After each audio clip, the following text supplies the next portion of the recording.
প্রতিদিন দেশের বিভিন্ন প্রান্তে অসচেতনতা, বেপরোয়া গাড়ি চালন এবং ট্রাফিক আইন অমান্যের কারণে বহু মানুষ সড়ক দুর্ঘটনার শিকার হচ্ছেন।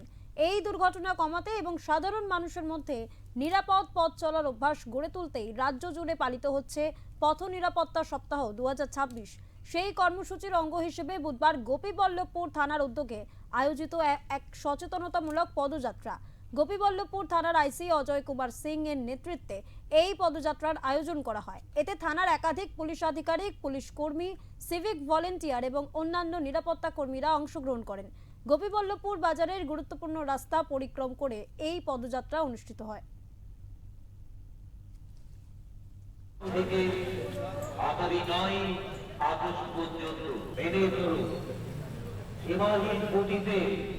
গাড়ি চালাবেন না, অবস্থায় গাড়ি চালাবেন না, সর্বদা গাড়ি চালানোর সময় সিট বেল্ট ব্যবহার করুন।